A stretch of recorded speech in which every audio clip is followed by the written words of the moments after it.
Hi there, fellow students. So this is my third video for Accounting IS. I created this called a pre-creating relationships, and I'm looking at page 103, figure 4.22 in our book. It shows several other classes. The book doesn't jump into this at this point. It just assumes that we make it.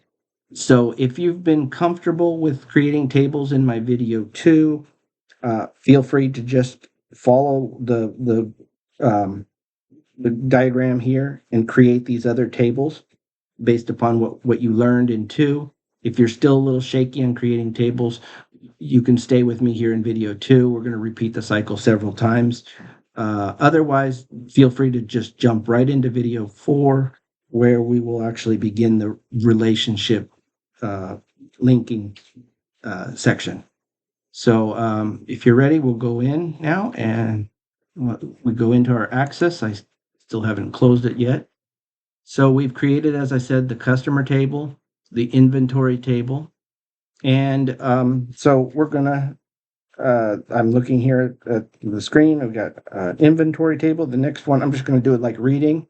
The next one is they want a sales table. So again, create table, design view. Again, I like to do the TBLs and sales, but you could do the sales underscore table if you want to keep their format. So TBL sales, with an S. Click OK. This is my sales primary key.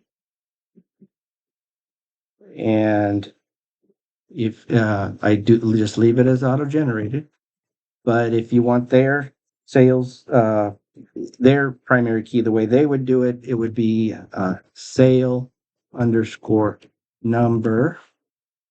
You're going to go over here and make it a number, and you need to go down here, change the required to yes.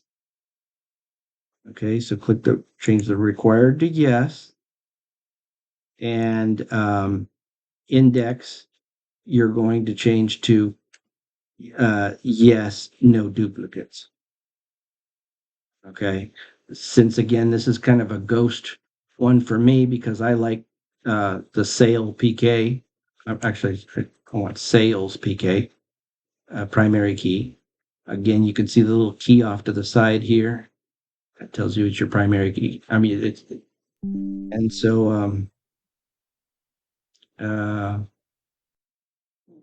anyway, so the next thing they want is sale date, sale, and so we can do this there format. It's sale date.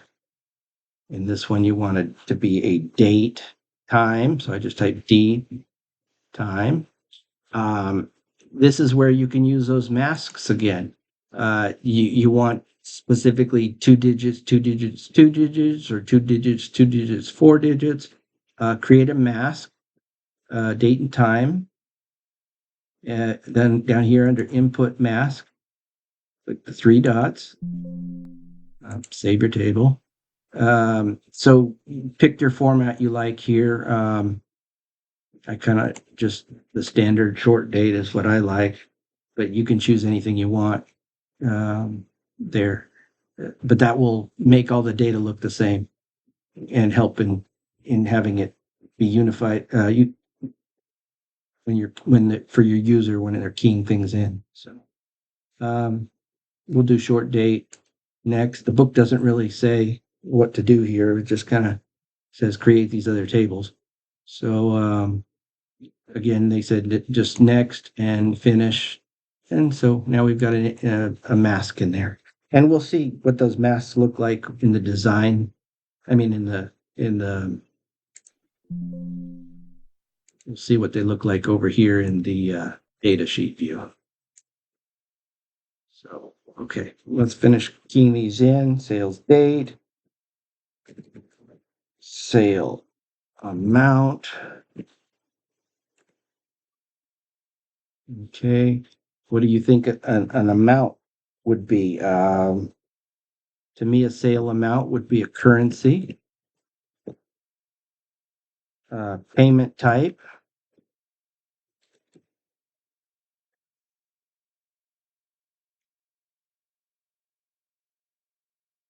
Okay. They're not telling us what to do with the payment type. This is where I would actually start making another table so that, I could have like specific options: cash, credit card, um, or check, cash, credit card, or check. And I would link it to another table that would specifically say those three. And then if there was I wanted to change something, maybe it's MasterCard, Visa, American Express, I want to make it bigger, I just have to change it over there. Uh, but your user can just do a pull down menu, and just like we're doing here, finding our short dates and currencies, dates and times, there also would be keyed in quickly when they're doing it. So, um, but they're just leaving this pretty generic. So leave things as short text. Payment type, customer number. Now, we've done customer number before. All right. And we generated that customer table. So what do you think that this customer number is going to be? It's going to be associated to our customer table over here. We're getting ready to link these together. So it's going to be associated to that customer table. It's going to be the primary key over there. So right here, I would put in foreign key. All right. And with keys, they're always going to be, well, they're not always, you can make it something else, but in this sample, it's, we're just going to keep them as numbers. And remember, they made their numbers 6 digits always. Mine, I'm using the auto generated, and it'll probably start at 1. I don't think there's a 0. I would have to refresh my memory and review what they do, but I believe it would start at 1. Okay, so customer number, foreign key, a number. Oh, there's nothing. Is it required? No, you don't have to have anything here. Indexed, we could say yes, duplicates are okay. Because again, you could have multiple multiple customers for various sales. The same customer for various sales. So you could have these duplicates. And the last one is salesperson number. Salesperson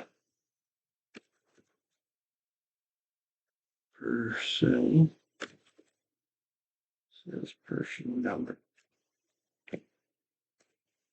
All right. And again, I put FK for foreign, put in number, come down here, make it required no, but do make it yes, indexed, no, duplicates okay. All right. So that's what the book has for sales. All we do is, I'm not sure how we press save immediately, but we could save the whole file, but there's no, speaking of that, let's just jump briefly in. Well, I should do that in my next video so that everybody knows if you're skipping. We probably can click save here, but if we go here, we'll get that warning that we need to save the table, but we're just going to create another table. This is going to be so click table. So yeah, oops. We want to go into the design view again, and we want to name this one the salesperson table. All right. And again, I like to do the tables, so I would put TBL salesperson. Okay, so click OK. Again, the ID, it's just going to be my salesperson. person, and the book wants salesperson number. And again, I just do PK, and I leave it here as auto. And the next one, just to stay so that you can see what they're doing, they're going to be doing the sales person underscore number. You're going to do the number option.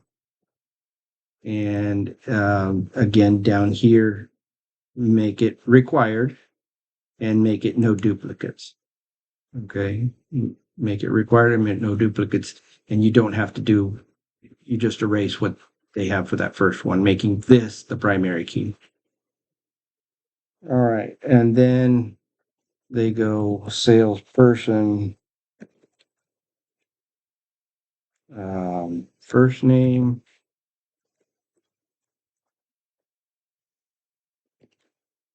All right. And short text seems pretty good for that.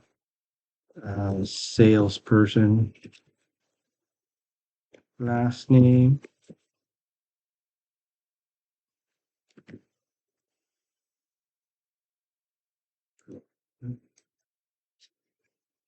Try to keep things uniform in your structure of code, of the way you name your naming structure. It always helps avoid problems down the road. And salesperson social security. So here's a good one for a mask. Let's do that. So salesperson, no spaces, remember, underscore SSN, social security number. This is probably a number. And we go to input mask, the 3 dots, save that table. Only works with text or date fields. Okay, so we can't use number for the mask. Change it to text. Numbers can be text too. It just allows letters to be in there too. So keep it as short text. Input mask, the 3 dots, save it again. And this one, we should have a social security option. I haven't checked this ahead of time, so bear with me. Don't see it. Oh, yeah, there we go. Social security number. Okay. So click on that. Next. We want 3 digits, 2 digits, 4 digits. If you were in another country and doing something that was similar, but it was a little bit different format, you could change it here. Next again. Without the symbols, or do you want the symbols? Okay. I kind of like the symbols because I'm used to that format, but it's kind of awkward not to see those. Now, are the symbols there? No. Well, yeah, unfortunately, they're saying storing the data. I would have to verify this. So it would probably be cleaner to do it without the dashes right now. Because you don't want to store those dashes later. Again, we're always trying to think about where we're going to import or export these. And symbols are really difficult in programming because symbols are usually used for operations too. And so text things usually get put into quotes and stuff. So either way, but probably the cleaner thing is to leave them out. You can do a mask that actually shows it up in a report with the dashes in there later. So those are techniques I haven't figured out yet, but I'm certainly will probably by the end of this class or end of this month, in fact. So click next, finish. All right, so we got Social Security. That's all they have for this. So again, create table, design view. The next one we want is cash. So table cash. They just do cash, but I do table cash. All right. Click OK. And cash PK is mine.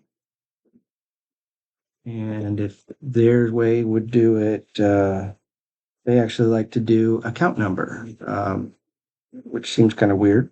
But we know as accountants, cash can be anything, the checking account, savings account, everything like that. So um, there definitely would be an account number associated to your cash. But what about the petty cash box?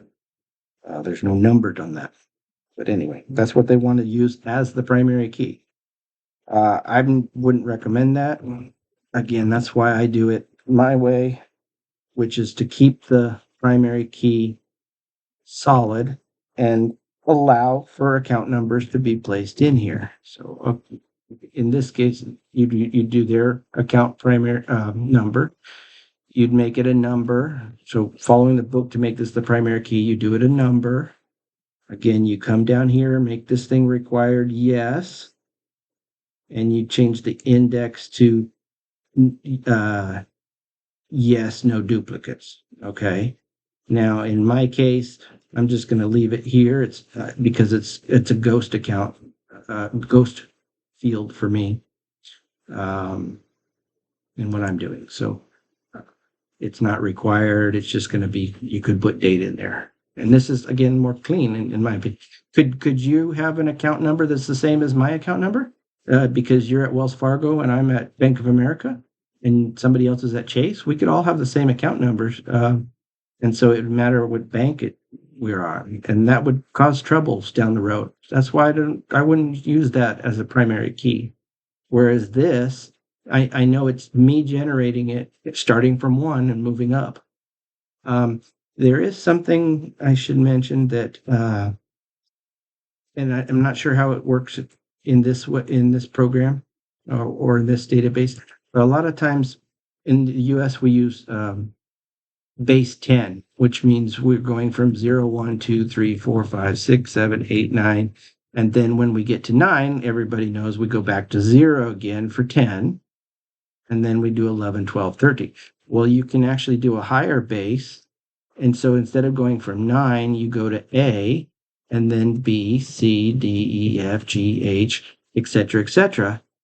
And so when you get to Z, then the next number, sequential number, is going to be, what do you think? It's going to be, so after you get to Z, it's going to be 0.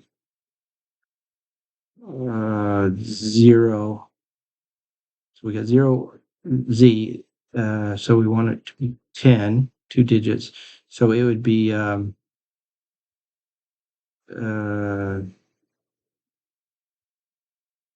I'm trying to think.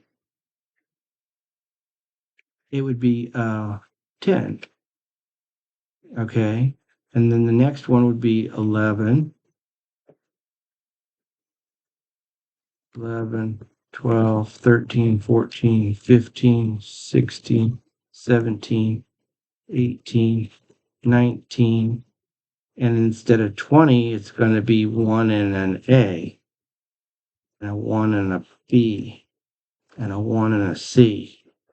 So that's a numbering format that you can use, and it allows you, instead of only 10 digits before you have to go to a 2-digit number, you can go 26 plus 10, so 36 digits before you switch to the next number. And by doing that, you can reduce the size, which is one of the rules about keeping things short. Kind of like our student IDs are 3 letters and 3 numbers. They're probably using a system somewhat like this. So anyway, it's just something to think about. How it's instituted in this Access version, I'm not exactly sure at this point, but maybe we'll figure it out and I'll let you know in another video. It's just something to think about. So quickly going back here, we got account number, we got bank name, short text seems good for that, bank address,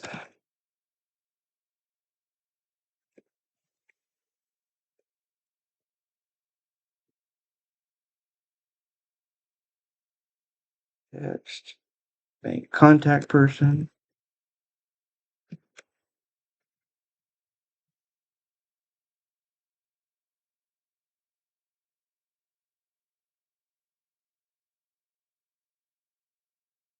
and balance. And oops, wait, A and C. And I would make that a currency. You can make them numbers. It's another way to do it. Currencies will put your um, dollar symbol after it. It'll also, if you're in another country using it for another country's symbols, it'll put the symbol for theirs. I think in Peru they use an N with a slash for nuevos soles, and euros. I don't remember the symbol, but if you do it that way, it'll put the proper symbols in when you associate it to other countries. Should. I can't confirm that at this point. So balance, that's all we got for the cash one. So we've got to do another one. Create table view.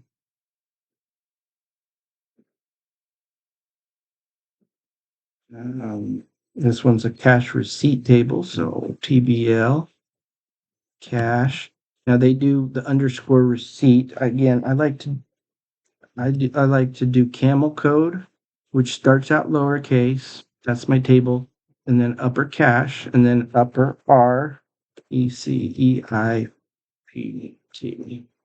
So that's my cash receipt table. You could do the cash underscore receipt if you want. Again, this one's going to be our primary key. So it's the table cash receipt primary key. And I don't have to change anything by keeping it this way. Again, they want to make this a receipt number.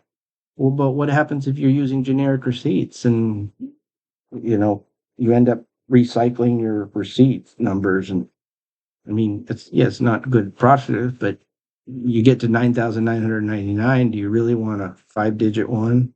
A lot of companies will just even buy it. It's the Home Office Depot one. So that's why I would keep this as not the primary key.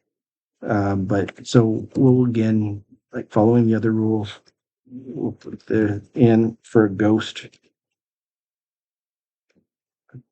field, and I'll explain better when we get to actually relate the video 4 when we're actually relating these things. So they want it number, and again, make your required yes, indexed yes, no duplicates. And then we want a cashier number.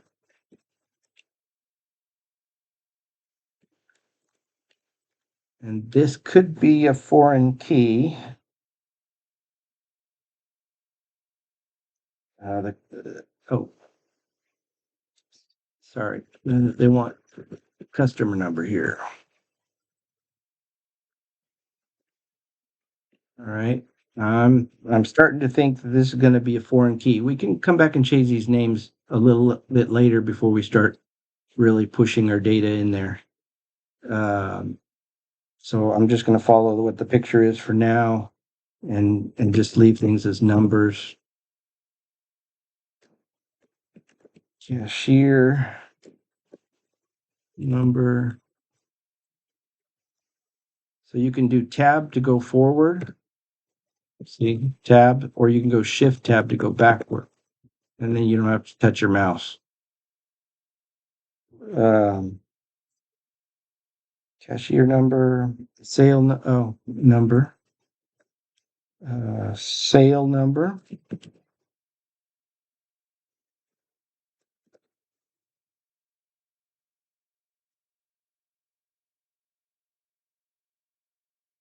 Account number.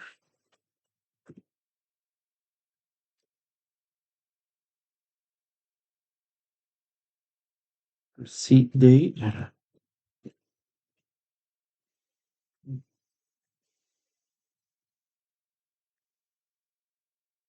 Date. and receipt amount.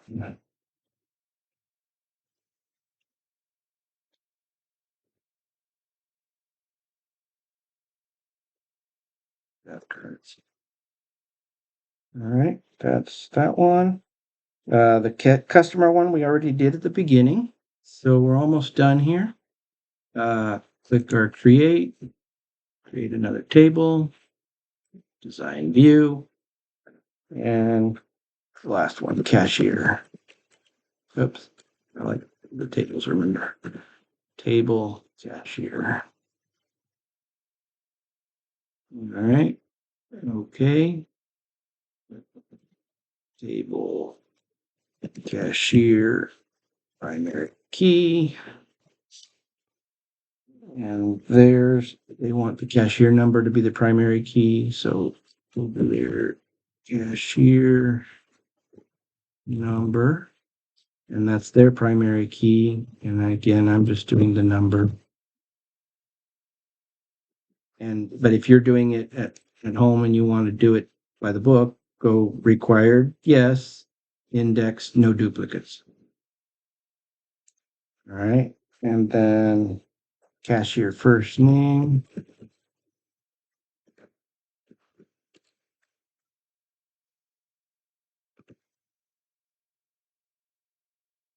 Short text. Cashier. Last name.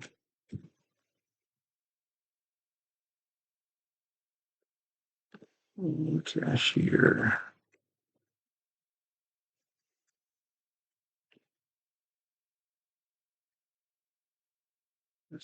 Yeah. And that one, yeah, the short text, but we're going to do that input mask.